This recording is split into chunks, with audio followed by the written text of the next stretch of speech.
엘리자벳 조안나 쉐핑은 1880년 9월 26일 독일에서 미혼모의 아이로 태어났습니다.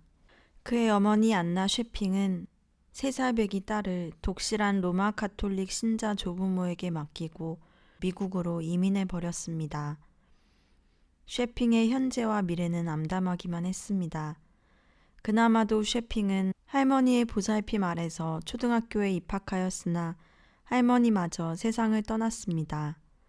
이렇게 쉐핑은 태어나면서부터 버림과 외로움을 몸소 겪으면서 자랐습니다. 그의 나이 9살, 쉐핑은 혈혈단신으로 생모를 찾아 미국 길에 올랐습니다. 어머니의 주소가 적힌 종이 쪽지 한 장 손에 들고 그의 어머니를 찾아 미국 이민길에 올랐습니다. 1889년 어머니를 제외한 후 독일 이민자로서 미국에서 살아가면서 가톨릭 재단의 성마가병원 간호학교에서 교육을 받았습니다. 1901년 뉴욕에 있는 시립병원에서 간호사 실습을 하면서 동료에 이끌려 장로교회에 참석하게 되었습니다. 그러면서 오직 믿음으로 구원을 얻는다는 확신을 갖게 되면서 로마 가톨릭에서 장로교로 개종을 하게 됩니다. 독실한 가톨릭 신자였던 어머니는 쉐핑과의 종교적 갈등 문제를 빚게 되었고 결과적으로 의절에 이르고 말았습니다.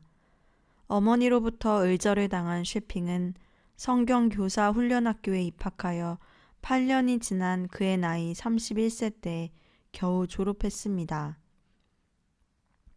어머니에게 2번에 걸친 버림을 당한 쉐핑은 구원의 확신을 갖고 그의 사랑의 손길을 기다리고 있는 조선을 알게 되었습니다. 당시 미국인들에게 조선은 알려지지 않은 땅이었습니다. 그럼에도 불구하고 쉐핑은 조선 선교를 지원했습니다. 왜냐하면 조선 사람들이 전염병으로 죽음에 내몰리고 있다는 선교 정보를 얻었기 때문이었습니다. 쉐핑은 선교사 서약에서 조선인을 위해 그의 일생을 바칠 것을 다짐했습니다. 1912년 2월 20일 32살의 쉐핑은 미국 남장로교회 조선의료선교사 신분으로 샌프란시스코에서 조선으로 가는 코리아호에 올랐습니다. 그리고 그해 3월 19일 부산항에 도착했고 그의 작은 예수의 삶을 시작했습니다. 광주에 와서 맨 먼저 한국말과 한국 풍습을 익히면서 이름도 한국식으로 지었습니다. 그녀는 원래 성격이 조급했기 때문에 매사에 서서히 해야겠다는 생각으로 성을 서씨로 하고 이를 또 강조하는 뜻에서 이름의 첫 자를 천천히 할 서자로 2번째 자는 모난 성격을 평평하게 한다는 뜻에서 평평할 평자를 붙여 서서평이라고 했는데 이는 그의 본 이름인 쉐핑의 발음을 살린 것이기도 했습니다. 서서평은 서양 선교사라기보다 진정한 한국인이 되고자 했습니다. 고무신의 한복을 즐겨 입고 된장국을 좋아했습니다. 그녀는 옥양목 저고리에 검은 통치마를 입고 맞는 신발이 없어 남자용 검정 고무신을 신었습니다. 된장국은 그 독특한 냄새 때문에 서양 사람들이 가장 혐오하는 음식이었지만 서평은 그것을 먹음으로써 더욱 한국 사람으로 동화되기를 기꺼이 자처했습니다. 조선 사람과 차이가 있는 선교사가 아니라 온전한 조선 사람이 되고자 한 것입니다.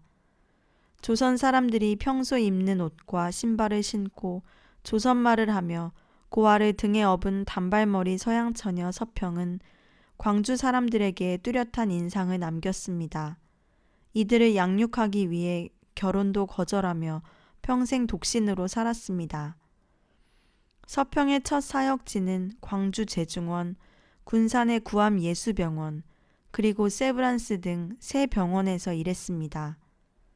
그는 간호원을 총감독하는 역할을 담당했으며 실제 간호사로 일하는 와중에도 간호원들을 훈련시켰습니다. 서평은 일에 대한 적응력이 빨랐고 조직력에도 달란트를 가지고 있었습니다. 특유의 통찰력과 저돌적인 열정으로 조선에서의 새로운 지경을 개척했습니다. 당시 총독부가 2년 안으로 일본어로 모든 교육을 하도록 지시했기 때문에 서평은 일본어 공부를 해야만 했고 중국어도 공부해 한글과 한자가 병기된 신약 성경을 읽었습니다. 서평이 그때 좋아하는 성경 구절로 시편 31절 24절을 꼽았습니다. 여호와를 바라는 너희들아 강하고 담대하라. 노라복 부인이 하루는 서평과 인터뷰하면서 물었습니다. 당신이 좋아하는 일이 무엇입니까? 그러자 서평은 주저하지 않고 대답했습니다. 조선 여성들 가운데서 미래 지도자들을 키우는 일입니다.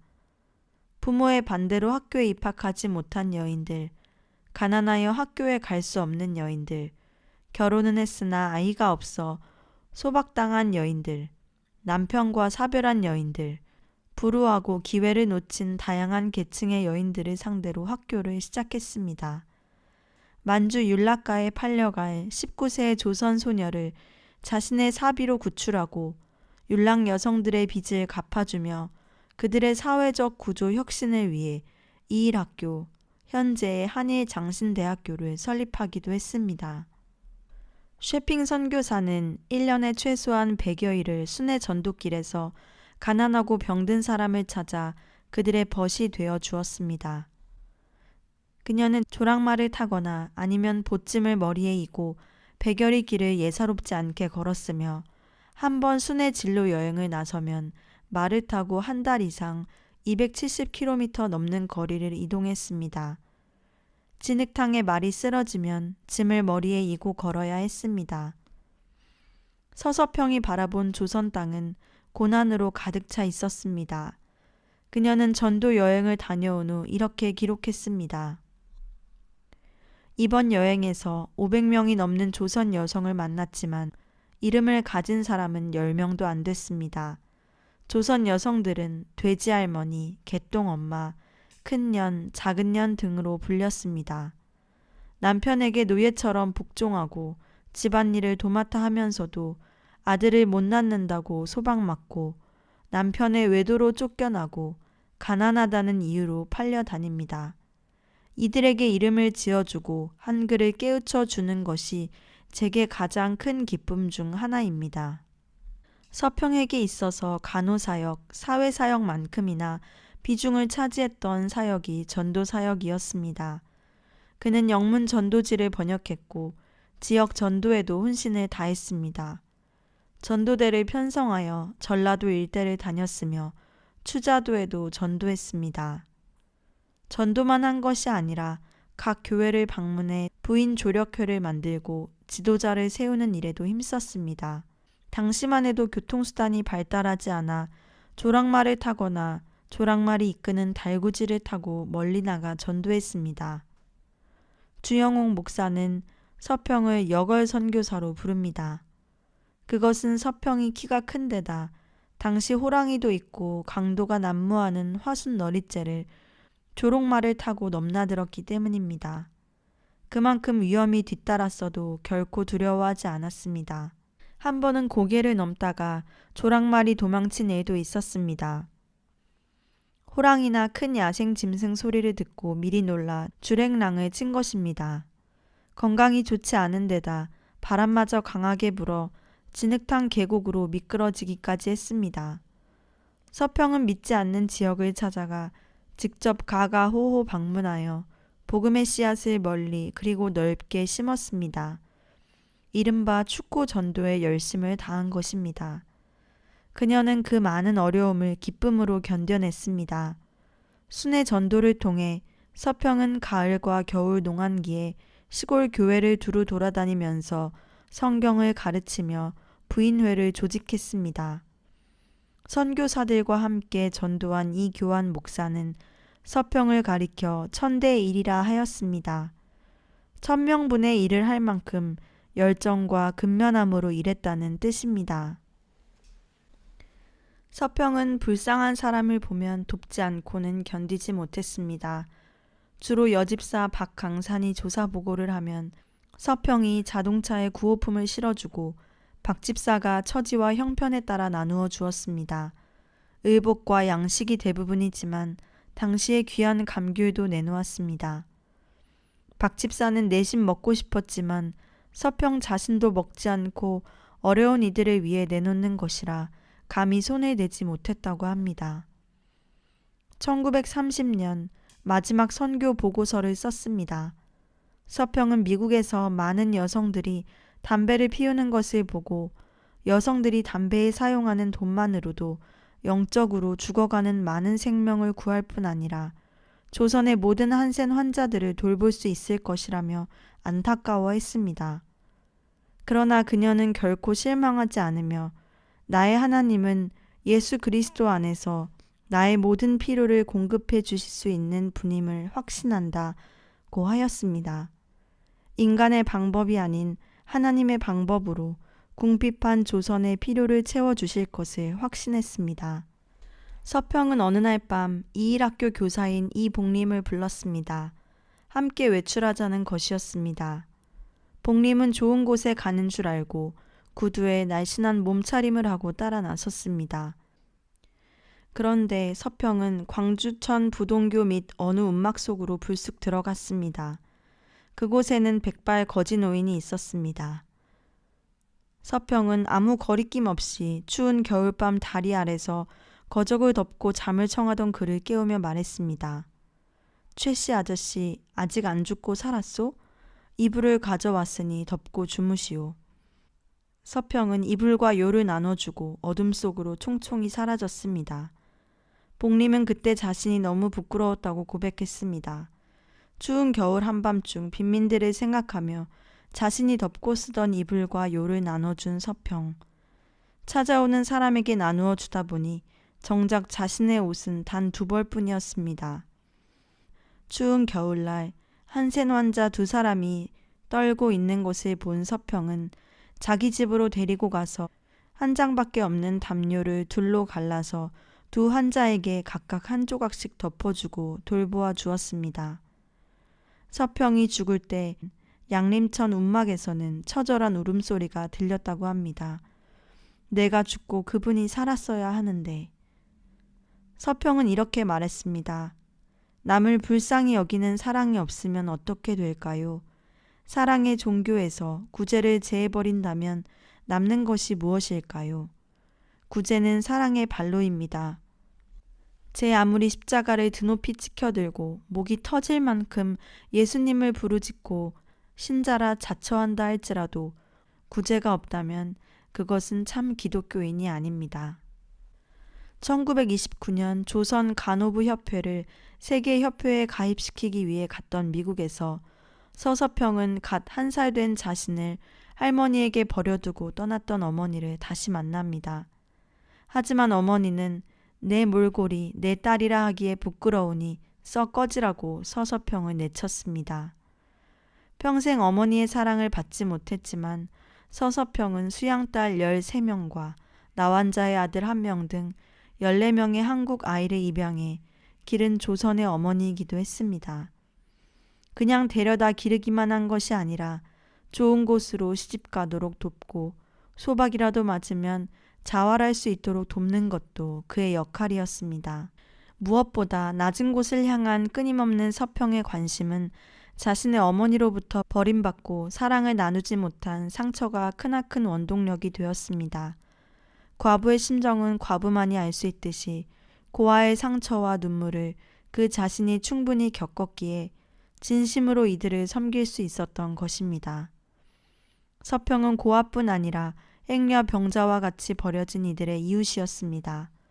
그는 양림천 거지들을 목욕탕에 데려다 묵은 때를 벗겨주었고 옷과 음식을 제공했습니다. 길에서 여자 한센 환자를 만나면 집으로 데려와 목욕시키고 밥을 먹였습니다. 조선 사람들조차 한센 환자를 보면 돌을 던지거나 피해 다니던 시절에 오히려 그들을 집에 들여 밥을 먹이고 새 옷을 입혔습니다. 동료 선교사들에게는 식모뿐 아니라 유모를 고용하거나 자녀 교육비, 심지어 애완견의 사육비까지 지급되었습니다. 선교사의 하루 식대가 3원인데 반해 서평의 하루 식대는 언제나 10전이었습니다. 다른 선교사의 생활비 30분의 1로 하루하루 자신의 목숨만 근근히 버텨온 셈입니다. 1933년에는 서서평은 조선인 목회자 등 동역자들과 함께 50여 명의 나환자를 이끌고 서울로 행진을 시작했습니다. 강제 거세 등으로 나환자들의 씨를 말리는 정책을 펴고 있던 일제 총독부에 나환자들의 삼터를 요구하기 위해서였습니다. 소식을 들은 전국 각지의 나환자들이 이 행진에 합류했습니다. 서울의 총독부 앞에 이르렀을 때 동참한 나환자들의 숫자는 530여 명에 달했습니다. 결국 총독부도 두 손을 다 들었습니다. 소록도 한센병 환자, 요양시설과 병원은 이렇게 시작됐습니다. 최초의 광주 시민사회장으로 장례를 치를 땐 수천의 광주 시민과 나환자들이 쫓아나와 어머니를 부르며 오열했습니다. 서평은 공창 폐지 운동을 하면서 자신의 돈을 들여 율락 여성을 빼내고 공부시키는 데도 힘을 썼습니다. 만주 홍등가로 팔려갈 19살 설모양을 구해 하와이에 있는 아버지에게 보내 결혼까지 시켰고 눈이 사시였던 윤영애의 몸값을 지불하고 이일학교에서 일도 시키고 공부도 가르쳤습니다. 서평은 돈이 없어 첩으로 팔려갈 처지의 여성을 경찰을 통해 구했고 다른 경우는 몸값 52원을 지불하고 빼냈습니다. 서평은 그들이 예수님을 믿고 세례를 받았으며 성실히 신앙생활을 하고 있어 그들을 볼 때마다 기쁘다고 하였습니다. 인신매매 반대, 축첩 금지, 공장제도 폐지 운동 등 율락여성 선도 사업을 주도했고 율락여성들이 새 삶을 살기 원하면 대신 그 빚을 갚아주었습니다. 나아가 서평이 세운 학교에서 공부를 시켜주기도 했습니다. 그녀는 한 사람 한 사람의 영혼의 무게를 귀히 여기며 그들의 삶에 깊은 영향을 끼쳤습니다. 서서평의 열정은 수많은 율락 여성을 나락으로부터 구했을 뿐 아니라 영혼을 살리고 생명을 구했습니다. 그들 가운데 13명을 자신의 딸로 삼았으며 그들을 좋은 크리스천 가정에 결혼시켰습니다. 서평은 고아의 어머니였습니다. 자신의 월급을 아껴 조선 여성들을 가르치는 데 썼을 뿐만 아니라 길거리에 버려진 고아들을 거두었습니다. 어머니를 잃은 유아들은 각별히 살피고 거리나 다리 밑에 기거하는 거지들을 어머니처럼 보살펴서 광주의 어머니로 불리었습니다. 이 땅에 와서 고아원을 만들고 고아들을 돌본 선교사들은 많았지만 서평처럼 고아들과 한 이불을 덮고 삶을 나눈 선교사는 흔치 않았습니다. 고아들을 양육하고 결혼까지 시켜준 자가 38명이나 되었습니다. 서평은 한편 급한 성격의 소유자였습니다. 무슨 일이나 참지 못하고 보고 느낀 대로 그 자리에서 쏟아내었고 상대가 누구든 위신이나 체면을 생각하지 않았습니다. 공부를 못한다고 학생들을 쥐어받기도 하고 2년이나 먼저 온 선임 선교사가 이일학교 2층 마루에 발을 디디려는 순간 화가 났던 서 교장은 구두를 신고 들어오는 선교사를 계단 밑으로 밀어 떨어뜨린 일도 있었습니다. 깨끗하게 닦아놓은 교실에 구두발로 올라와서는 안 된다는 것이 서평의 생각이었습니다. 그러나 그 선교사는 미국식으로 단순하게 생각했을 것입니다. 서평도 인간이기에 일을 저질러 놓고 난 뒤 후회도 하고 밤새 잠을 이루지 못했습니다. 그리고 돌아서서 용서를 구했습니다. 서평이 천국문에서 베드로를 만난 꿈 이야기는 성급한 성격에 대해 얼마나 고민하고 있었는지를 보여줍니다. 천국문에서 몸이 건장하고 덥수룩한 수문장이 근엄하게 서평을 가로막으며 들어가지 못하게 했습니다. 왜 못 들어가게 하는 거예요? 당신은 안 됩니다. 나는 천국에 들어갈 믿음을 가졌어요. 하나님 말씀대로 그리고 예수님께서 보여주신 그대로 실천하며 살아온 사람인데 도대체 당신이 누구기에 못 들어가게 하는 겁니까? 나는 베드로요. 혹시 사람을 잘못 본 것 아닙니까? 잘못 보긴 왜 잘못 봐? 당신은 조선에서 온 서서평이 아니요. 맞습니다. 하지만 왜 못 들어간다는 말입니까? 그 성급한 성질을 고치고 오지 않으면 못 들어갑니다. 그리고 수문장 베드로와 12진주로 찬란히 단장된 천국문만 잠시 돌아보고 왔다는 것입니다. 이어서 자탄의 고백을 했습니다. 온유한 자가 복이 있나니 천국이 저희 것이미요 라고 했는데 성지에 사나운 내가 감히 천국에 들어갈 수 있겠는가? 그녀는 하나님이 병으로 고통을 주시는 것도 회개시켜 천국에 보내기 위한 기회요 은혜임을 깨달았습니다. 그리고 잘못을 회개했습니다. 주님, 저는 성질이 급해 많은 형제 자매들의 마음을 상하게 했습니다. 나만 잘 믿는 줄 알고 자만심이 강하여 하나님의 자녀를 함부로 정죄했습니다. 간호사로 있으면서 인내심이 없다고 환자들을 구박하고 그들의 마음을 아프게 한 일도 있었습니다. 아버지, 긍휼을 베풀어 주옵소서. 하나님 나라에 들어가는데 지장이 없도록 주님의 피 공로로 이 죄인의 모든 죄를 사하여 주소서.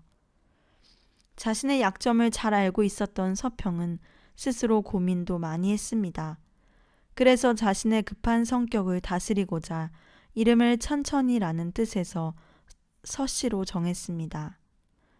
또한 그가 왜 결혼을 하지 않았는가에 하는 것에 대해 여러 주장이 있지만 그의 성급한 성격도 한몫했습니다. 성격이 남성적인 데다 성급하기까지 한 탓에 결혼 생활을 잘 감당할 수 있을까 하는 생각이 앞섰습니다. 결혼해서 남편을 섬기느라 자신의 고약한 성질을 억누르는 데 신경을 쓰며 살기보다 하나님께서 그런 성격을 주신 것으로 믿고 오직 주님의 일에 전심전력하기로 작정했을 것입니다. 서평은 한감에 50전짜리 치마를 입고도 기뻐하는 검소한 생활을 몸소 실천했습니다. 절제가 몸에 밴 그는 이일학교 학생들에게도 동일하게 적용했습니다. 학교 안에서 무명배나 세양포 옷으로 제한했고 명주옷 같은 값비싼 일복은 허용하지 않았습니다. 어쩌다 입고 올 경우 집에 돌려보내 갈아입고 오도록 했습니다. 학생들이 필요 이상으로 깨끗하고 깔끔한 차림새를 하고 다니면 그런 옷은 교회에 갈 때나 입으라고 했습니다. 젊어서 멋부리고 싶어 몸살을 앓던 학생들은 옷 입는 것까지 간섭한다고 불평하기도 했습니다. 교실에서 크림 냄새라도 풍기게 되면 서 교장은 코를 씩씩거리며 범인을 잡아냈습니다. 머리에 기름기라도 번질거리는 학생이 있으면 당장 우물가에 가서 머리를 감도록 했습니다. 생일, 기념행사, 환영사, 송별식 등 낭비성 있는 교내 행사는 일절 금했습니다. 서평은 시간도 낭비하지 않았습니다. 성경 읽기와 기도하는 시간 이외에 일체 한눈을 팔지 않았습니다. 안일이나 쾌락은 말할 것도 없고 오락과 취미에 속하는 소풍, 등산, 낚시, 영화 감상 등에도 한눈을 팔지 않았습니다. 조선에서 일했던 상당수의 선교사들이 건강 문제로 어려움을 겪었습니다. 서평 역시 1912년 한국에 와서 1934년 선교 사역을 마칠 때까지 스프루라는 만성 풍토병으로 심한 고통을 받았습니다. 1915년부터 앓기 시작한 스프루로 20년 가까이 살았다는 게 어떻게 보면 기적인지도 모를 일입니다. 서평은 유능한 간호사였지만 성경학교 선생 등 다중 역할로 인해 육체적 정신적 피로는 가중될 수밖에 없었습니다. 몸이 허약했을 때는 어려운 처지의 사람들을 생각해 먹을 것을 내놓고 추운 겨울이면 자신의 허술한 집보다는 광주천 다리 아래서 추워 떨 사람들을 먼저 생각하니 건강은 깨어질 수밖에 없었습니다. 하지만 병약한 상태에서도 그는 최선을 다했습니다. 늘 나는 많이 아프지만 하나님의 능력이 나의 약한 몸을 지켜주시리라 믿는다 라고 말하곤 했습니다. 선교 보고를 할 때마다 이일학교, 부인조력회, 주일학교, 조선 간호부회 등 여러 사역을 잘 수행해야 하는데 쇠약한 몸 때문에 사역자들과 자주 만나지 못하기에 일이 잘못되지 않을까 걱정하고 사역자들이 게으르지 않도록 기도했습니다. 임종하기 한 해 전에는 병약한 몸으로 모슬포에서 생애 마지막 2주간의 사경회를 인도했습니다. 그때 동행했던 서로득 부인이 극구 말렸지만 건강이 회복된 다음에 하자면 하나님의 사업은 언제 하겠는가? 약속한 일이니 기어코 가야 한다며 병상을 박차고 일어섰습니다. 당시 서평의 간호를 맡았던 변마지는 위독하다 할 정도로 병세가 어려웠는데도 죽었으면 죽었지 목숨이 붙어있는 이상 가지 않을 수 없다며 의사의 만류를 뿌리치고 나서는 모습이 눈에 선합니다. 라고 하였습니다. 모슬포에서 2주간 사경회가 끝나자 서평은 처음 올 때보다 훨씬 회복되었으니 이제 나귀 타고 이 섬을 돌아보고 싶어 했습니다. 서평의 불타는 선교 열정에 감동한 서로득 부인은 다음과 같은 글을 남겼습니다. 찢겨지고 조각난 날개를 가지고서도 더 큰 비상을 계획하고 있는 정렬이 얼마나 아름다운 봉사의 비전이며 승리인가. 용맹스럽고 순수한 영웅적인 자질의 순교자의 길을 걷고 있다. 서평은 임종 전 약 4개월 동안 병과 사투를 벌였습니다. 폐렴 증세도 나아져 회복되는가 싶었습니다. 그런데도 일어나지 못하고 병으로 고생하자 의사들은 혹시 암에 걸린 것은 아닐까 걱정하기 시작했습니다. 수술을 받으면 좋겠다는 의사의 권고를 받아들여 수술을 했습니다. 그러나 수술 후 너무 고통스러워했고 일주일이 조금 지난 후 소천하고 말았습니다. 암인 줄 알고 수술했건만 죽는 순간까지 병의 원인을 알 수 없게 되자 자신의 주치의에게 유언을 남겼습니다. 호흡만 거두면 장기를 해부하여 연구 자료로 삼으세요. 죽은 후에 그 원인을 규명해 다시는 자기와 같은 환자가 없도록 하기 위해 시신을 기증한 것입니다. 당시 조선 사람들은 시신을 훼손하지 않기를 바랬기 때문에 제 아무리 의학 연구라 해도 시신을 기증한다는 것은 놀라운 일이 아닐 수 없었습니다. 그럼에도 서평은 죽음을 기꺼이 받아들이고 의학 연구용으로 기증했습니다. 소천의 원인은 크게 두 가지로 판단됩니다. 하나는 오랫동안 알아온 스프루이고 다른 하나는 영양실조입니다. 그녀는 비록 가난하지 않았지만 자신보다 불쌍한 사람들을 위해 자신의 모든 것을 내어주었습니다. 스스로 가난의 길을 택한 것입니다. 어떻게 보면 순교보다 어려운 길을 자청했는지도 모릅니다. 순교자란 죽는 순간 잠시 고통이 뒤따르지만 서평의 삶에는 길고 긴 가난과 굶주림, 삶에 대한 유혹마저 이겨내야 하기 때문입니다. 130일간의 투병이 끝나고 죽음의 시간이 다가올 무렵 사나 죽으나 주님 위한 몸이 오니 죽더라도 오직 주님만 위해 죽게 하옵소서라고 기도했습니다. 그러다가도 그동안 마무리 짓지 못한 사역에 대한 안타까움을 드러내곤 했습니다. 내가 품고 있는 포부는 하늘만큼이나 원대한데 이 병 때문에 천직으로 알았던 병원 일도 그만두어야 했고 이 일학교 경영도 몇 분의 1도 못하고 있다.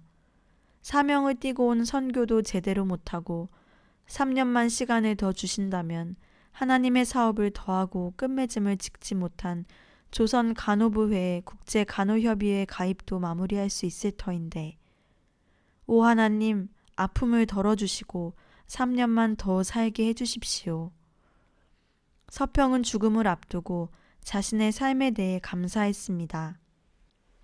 하나님의 무한하신 사랑을 깨닫게 해주시니 감사합니다. 하나님 나라에 들어가기 위해 죄 씻음 받을 기회 주시니 감사합니다. 주님의 고난을 10,000분의 1이라도 체험할 수 있게 해주시니 감사합니다. 간호사로서 남의 아픔에 무감각했던 잘못을 깨닫게 해주신 것 감사합니다. 한국 백성이 베풀어준 사랑에 감사합니다. 몸을 의학연구 자료로 제공할 수 있는 마음 주시니 감사합니다. 1934년 6월 서서평 선교사는 53세의 나이로 광주에서 만성 풍토병과 과로, 영양실조로 하나님의 품에 안겼습니다. 서평은 선교비를 자신을 위해서는 거의 사용하지 않고 가난하고 버림받은 이들을 위해 사용하였고 자신을 돌볼 겨를조차 없이 사역하다 보니 결국 영양실조에 걸릴 수밖에 없었습니다. 그녀가 남긴 건 담요 반장, 동전 7전, 강냉이 가루 2호뿐이었는데 한 장 남았던 담요는 이미 반으로 찢어 다리 밑 거지들에게 나누어 주었습니다. 시신도 유언에 따라 의학 연구용으로 기증됐고 찢어지게 가난한 나라 조선에서 22년간 보리밥에 된장국을 먹고 고무신을 끌고 다니며 조선인의 친구가 아니라 그저 조선인으로 살았던 선교사였습니다. 또 1930년대 미국 장로회는 전 세계에 파견된 수많은 선교사 가운데 한국 파견 선교사로는 유일하게 서서평을 가장 위대한 선교사 7인으로 선정했습니다. 서평의 부음을 듣고 그의 집에 달려간 벗들은 그의 침대맡에 걸려있던 좌우명을 보았습니다. 성공이 아니라 섬김이다.